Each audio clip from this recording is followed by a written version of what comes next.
안녕하세요. IM그라운드입니다. 제가 수업하면서 학생들과 정말 많은 책을 함께 읽어왔는데요. 오늘은 그 중에서도 2020년부터 2024년까지 최근 5년 동안 우리 학원 학생들이 직접 뽑은 올해의 책 5권을 소개해 드리려고 합니다. 너무 많은 스포일러는 하지 않을 테니까 걱정 마시고요. 이 영상을 보고 나면 꼭 한번 직접 읽어보고 싶어질 겁니다. 그럼 바로 시작해 보겠습니다. 첫 번째, 심윤경 작가의 나의 아름다운 정원입니다. 2020년 IM그라운드 올해의 책이에요. 이 책은 중1부터 중3 학생들이 한국 근현대사를 공부하면서 함께 읽기 좋은 소설인데요. 이야기의 주인공은 1980년대 서울 산동네에서 살고 있는 초등학생 동구입니다. 동구는 난독증이 있어서 글을 읽는 게 쉽지 않지만 대신 남다른 감성과 깊은 사고력을 가지고 있어요. 학교에서 배우는 지식보다 주변의 사소한 것들에서 더 큰 의미를 찾는 아이죠. 그런 동구에게 박영은 선생님은 정말 특별한 존재인데요. 동구를 누구보다 잘 이해해주고 다정하게 이끌어주면서 그의 감수성을 소중히 여겨주는 분이에요. 그런데 격변하는 1980년대 한국 사회에서 박 선생님이 갑자기 사라지게 됩니다. 그리고 동구는 세상의 가혹한 현실과 마주하게 되죠. 가족들도 각자 아픔을 안고 있어요. 아버지는 동생만 편애하고 어머니는 여성으로 차별을 겪으며 살아가요. 동구는 점점 가족의 아픔과 사회의 불공정함을 깨닫게 되지만 그럼에도 불구하고 자신만의 순수한 시선과 희망을 지켜나가려 합니다. 이 책은 단순한 성장 소설이 아니에요.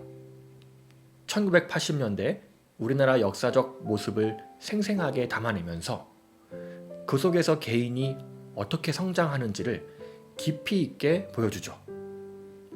동구의 순수한 눈으로 바라보는 세상은 아름답지만 동시에 씁쓸한 현실도 함께 담겨 있어요.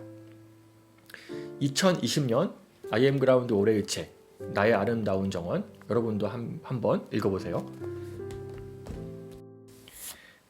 두 번째, 천선란 작가의 천개의 파랑입니다.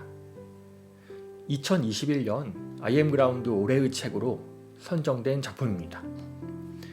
과학과 SF를 좋아하는 이 초등학교 6학년부터 중학생들까지 학생들이 강력 추천하는 책이에요.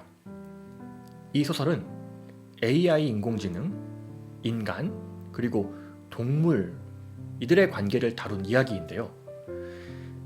주인공 AI 콜리는 감정을 학습할 수 있는 인공지능을 가진 경마기수 휴머노이드입니다. 빠르게 달리는 경주말을 타도록 만들어졌지만 자신의 말 투데이를 지키기 위해 일부러 낙마하는 선택을 하면서 그의 운명이 완전히 바뀌게 되죠. 낙마 사고 이후 투데이는 더 이상 경주마로 인정받지 못하고 안락사를 앞두게 되고 콜리 역시 불량 로봇으로 분류돼 폐기될 위기에 처합니다. 하지만 로봇과 기계에 관심이 많은 주인공 연재가 콜리를 데려오면서 새로운 이야기가 펼쳐져요.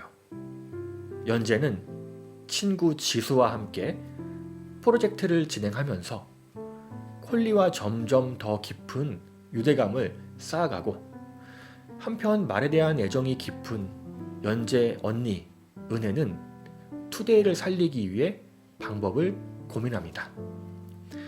그러던 중 이 친구들이 이 투데이가 가장 느리게 달리는 말이 될 수 있는 계획을 세우게 되죠.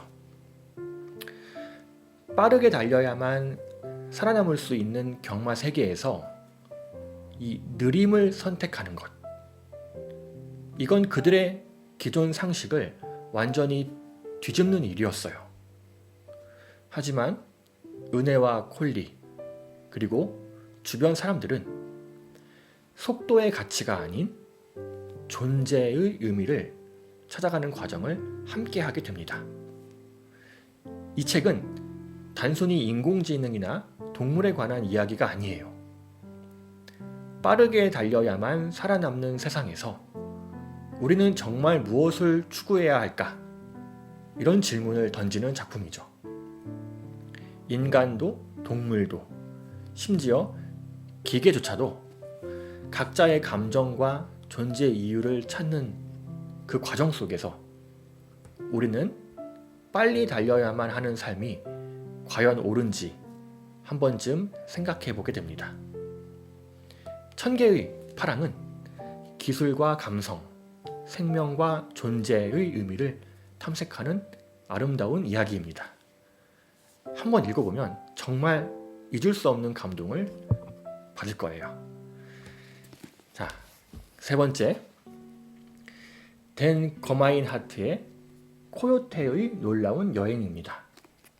2022년 I.M. 그라운드 올해의 책이에요. 초등학교 4학년부터 6학년까지 누구나 재미있게 읽을 수 있는 감동적인 이야기입니다. 주인공 코요테는 12살 소녀인데요. 아빠와 함께 개조한 이 스쿨버스를 타고 미국 전역을 떠돌며 살아가고 있어요. 겉으로 보면 자유롭고 신나는 여행 같지만 사실 이 여행은 엄마와 두 자매를 사고로 잃은 뒤 슬픔을 피하기 위해 떠난 유랑 생활이었습니다. 그런데 어느 날 코요테는 과거 가족과 함께 묻어둔 시간 캡슐이 곧 사라질 위기에 처했다는 사실을 알게 돼요. 그녀는 어떻게든 고향으로 돌아가 그 캡슐을 찾아야 한다고 결심하지만 아빠는 돌아가는 것, 즉 과거로의 회귀를 극도로 꺼려합니다. 여행을 이어가면서 코요테는 다양한 사람들을 만나게 되고 스쿨버스에 그들을 태우면서 서로의 이야기를 나누고 함께 성장하게 됩니다. 그리고 그 과정에서 가족의 상실과 기억의 의미에 대해 다시 한번 깊이 생각하게 되죠. 아빠와의 관계도 점점 변화되고 결국 아픔은 피하는 것이 아니라 마주하는 것이 중요하다라는 사실을 배우게 됩니다. 이 책은 단순한 여행 이야기 그 이상이에요. 상처 입은 이들과 함께 의미 있는 여행을 하면서 상실과 아픔을 극복하는 과정을 따뜻하게 그려낸 감동적인 성장 소설입니다. 읽고 나면 깊이 울림이 남는 이야기 꼭 한번 읽어보세요. 네 번째, 테켈러의 호랑이를 덫에 가두면입니다. 유베리상 대상 수상작이에요. 2023년 I.M. 그라운드 올해의 책으로서 유시민 작가도 추천한 책이에요. 초등학교 6학년부터 중학생까지 읽기 좋은 소설입니다. 주인공은 한국계 미국인 소녀 릴리인데 릴리가 엄마와 언니와 함께 병든 외할머니 집으로 이사 오면서 이야기가 시작됩니다. 이 외할머니는 오래전에 한국에서 미국으로 이민을 왔고 릴리에게 자주 한국의 옛 이야기를 들려줬죠. 하지만 릴리는 그 이야기들을 그냥 옛날 이야기 정도로만 생각했어요. 그러다 어느 날 릴리는 집으로 가는 길에 갑자기 호랑이를 마주치게 돼요. 현실에서는 있을 수 없는 일이지만 그 호랑이가 릴리에게 말을 걸고 할머니가 옛날에 무언가를 훔쳤다며 그것을 돌려주면 할머니를 고쳐주겠다고 제안해요. 릴리는 처음에 당황하지만 사랑하는 할머니를 위해 그 제안을 받아들이기로 결심하죠. 이 책을 통해 릴리는 단순히 거래를 하는 것이 아니라 자기 가족과 자신의 정체성을 이해하고 받아들이는 여정을 시작하게 되는 것입니다. 어렸을 때부터 조용하고 눈에 띄지 않은 아이라고 생각했던 릴리는 점점 자신감을 얻고 목소리를 내기 시작하죠. 또한 할머니가 전해준 이야기가 단순한 전설이 아니라 우리 민족의 아픔과 극복의 의지였다는 걸 깨닫게 돼요. 이 책은 그냥 판타지 소설이 아니라 우리 이야기의 힘과 민족의 아픔, 그리고 정체성을 찾아가는 중요한 메시지를 담고 있어요. 또 한국의 전통 설화인 해님 달님 이야기에서 영감을 얻어 한국적인 요소를 자연스럽게 녹여낸 점도 인상적이에요. 이 책에 등장하는 호랑이의 진짜 의미가 무엇일지 궁금하지 않나요? 꼭 한번 읽어보세요. 마지막 5번째입니다.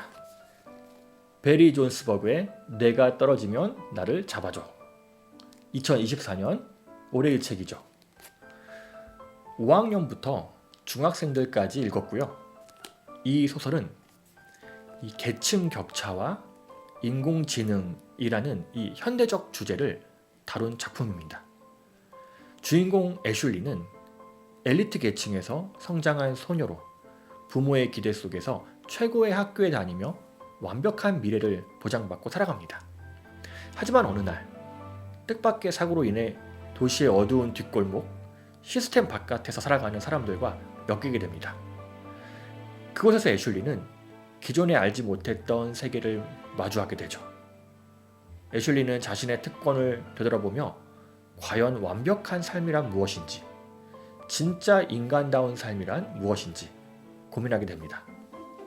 이 애슐리의 성장에 도움을 주는 존재는 쌍둥이 동생 에이든인데, 이 에이든의 존재가 무엇인지 꼭 한번 읽어보세요. 이 소설은 우리가 기술 발전 속에서 놓치고 있는 윤리적 고민, 인간다움, 그리고 사회적 불평등을 날카롭게 짚어줍니다. 이 책은 단순한 SF 소설이 아니라 우리가 직면할 미래를 예측하는 사회적 메시지를 담고 있는 작품입니다.